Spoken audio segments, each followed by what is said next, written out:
July 17th, 2016, Hong Kong. A teenage boy stands outside a glass office building. In his sock, $200. In his backpack, a math medal. In his chest, a heart beating so loudly he is convinced someone will hear it. The building in front of him has no flag, no sign, nothing to suggest that behind those doors sits the one place on this island that could save his life, the South Korean consulate. He has no passport, no phone, no backup plan, just $200, a math medal, and maybe 3 hours before the most powerful surveillance state on Earth realizes he is gone. He is not a soldier. He is not a spy. He is an 18-year-old mathematician, and the country he just fled wants him back, not because he committed a crime, because he is brilliant. In North Korea, talent does not belong to you. It belongs to the state. Forever. If that door opens, he has a chance. If it does not, North Korean agents will find him before sunrise. And people who embarrass the regime on foreign soil do not get trials. They disappear. Then, a soft click. The lock disengages. The door slowly opens. And in a whisper, barely louder than breathing, the boy says 6 words that will change his life. I am from North Korea. Please. To understand how an 18-year-old ended up knocking on the door of a South Korean consulate, we have to go back to the country that created him. North Korea does not just raise children, it manufactures them. Every student is tested, every unusual ability recorded, every gifted child reported directly to the state. Because in a nation with almost no real economy and little place on the world stage, talent is one of the few resources the regime can extract. In 1998, Ri Jong-yeol was born in a country where portraits of the ruling family hang in every classroom and every public building. From a young age, something about him stands out. Numbers come naturally to him. While other children are learning to count, Ri is already seeing patterns in numbers that adults struggle to understand. Not just arithmetic, real mathematical intuition. The kind of mind that sees hidden structures inside chaos. In most countries, a child like this is celebrated. In North Korea, a child like this is flagged. At 12 years old, Ri is transferred to an elite academy in Pyongyang, the kind of school that does not appear on public maps. Students are selected, invited, and once you are chosen, you do not decline. The classrooms are better, the teachers are brilliant, but the purpose of the school is very clear. It is a pipeline that feeds the regime's most sensitive programs. Every class is monitored. Every student is evaluated. The brightest minds are not just students, they are assets. And Ri is one of the best. By the age of 15, Ri earns a place on North Korea's team for the International Mathematical Olympiad, the most prestigious math competition for teenagers in the world. For most students, competing there is a dream. For Ri, it will become an escape route. Between 2013 and 2016, Ri travels abroad 4 times with the Korean Olympiad team. He travels to Colombia, Cape Town, Thailand, and finally, Hong Kong.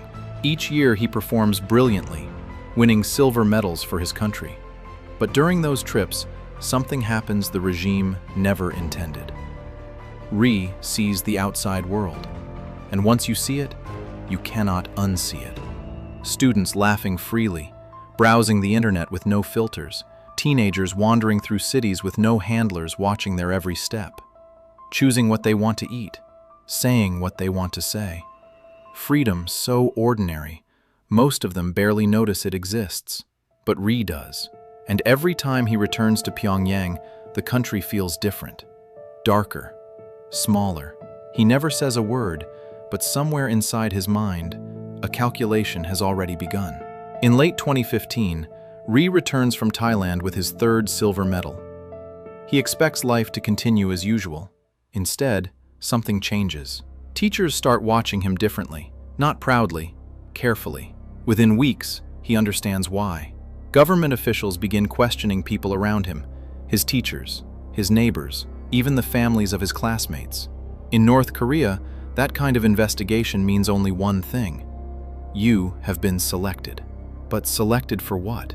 At first, Ri assumes it means university placement. The country's best students are often sent to elite universities in Pyongyang, but this investigation feels different, quieter, more secretive. And then, the truth begins to surface. The regime does not want him for academia. They want him for a classified unit. Straight out of school.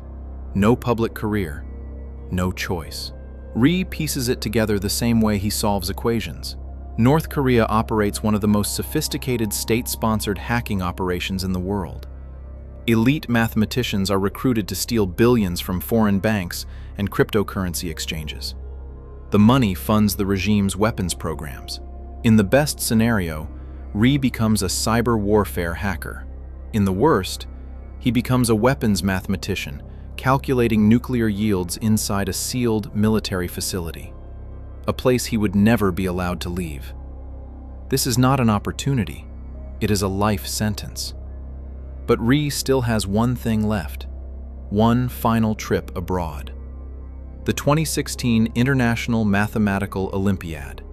Location? Hong Kong. After that, the door closes, forever. One window, one chance.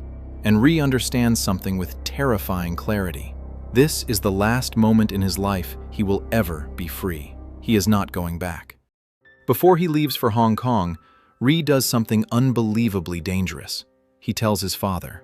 His father is a mathematics teacher, the man who first taught him numbers, the man who knows exactly how rare his son's mind is.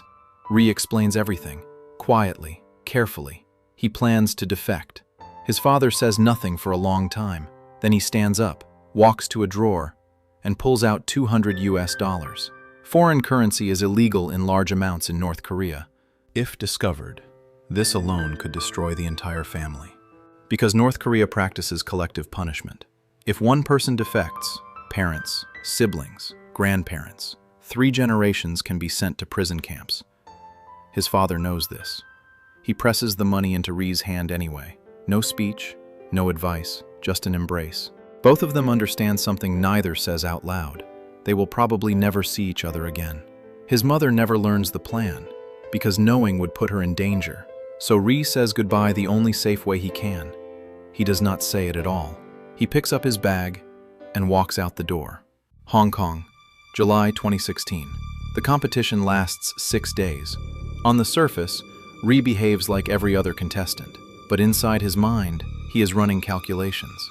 The North Korean delegation is tightly controlled, passports confiscated, no phones, a government handler always nearby. But Ri notices something important. The handlers are not professional security. They rely on routine. And Hong Kong is not Pyongyang.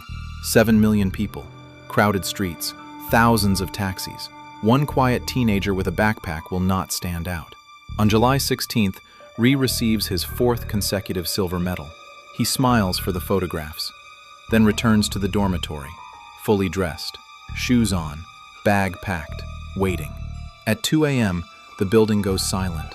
Ri steps into the hallway, down the corridor, past the lobby. A guard sleeps at the desk. Ri walks out into the humid Hong Kong night. No one stops him. Outside, he raises his hand. A taxi pulls over. Airport, please. As the car moves through the empty city, Ri keeps watching the mirrors. At any moment, the handlers could discover he is gone, and once they know, the search begins. At 4 a.m., the taxi arrives at Hong Kong International Airport. Ri steps into the terminal.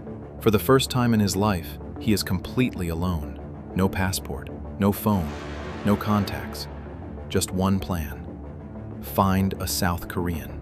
He spots the Korean air counter, walks up to the desk. The supervisor looks confused. A teenager. No luggage, no documents. Ri leans closer and whispers, I am from North Korea. I need to reach the South Korean consulate. Wait here. The woman quietly calls her manager. Ri explains everything. 2 minutes. That is all it takes. The manager writes an address on a slip of paper. Far East Finance Center, Harcourt Road, 5th floor. Ri jumps into another taxi. By now, his handlers have discovered his empty bed. Calls are already going out. Airport security, Chinese authorities, North Korean agents. People whose entire job is stopping exactly this. The taxi stops in front of a glass office tower. Ri rushes inside, finds the directory, Consulate General of the Republic of Korea, level 5. He takes the elevator up. 2 guards stand in front of the door. Visiting hours begin at 9. I am North Korean. I am asking for asylum. Right now. A long pause. Then one guard steps aside. Ri walks inside. The door closes. He made it. But safety does not mean freedom. Not yet. For the next 70 days, Ri never leaves the building. He lives in a windowless storage room. He eats Korean food, runs on a treadmill, and waits while 3 governments negotiate his fate. Eventually, politics shifts in his favor. North Korea's missile tests have begun angering China. Allowing one teenage defector to quietly leave becomes a convenient signal. 70 days later, Ri receives a passport, a new identity. Lee Jong-ho, a name that finally belongs to him. At the airport, he hands the passport to an immigration officer. His hands are shaking. The officer studies the photo, then stamps it. Have a good flight, Mr. Lee. The plane takes off. Hong Kong shrinks below him. For the first time in 70 days, Ri exhales. In Seoul, Ri begins rebuilding his life. He learns to use the internet, to walk the streets without surveillance, to choose what he wants to eat.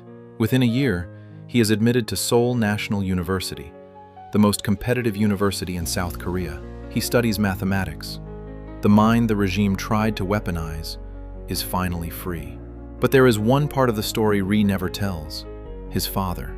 Whenever Ri shares his escape, he insists he acted alone, because somewhere north of Pyongyang, a mathematics teacher still goes to work every morning. If Ri ever confirmed the truth, those $200 could become a death sentence. So he removes his father from the story, protecting him the only way he can. North Korea responded immediately. They pulled out of the International Mathematical Olympiad for 2 years. When they returned, they brought more guards, more handlers, more surveillance. But they missed something. If a country makes its brightest minds desperate to escape, someone will always find a way out. In July 2016, one of them did. He knocked on a door in Hong Kong, and it opened.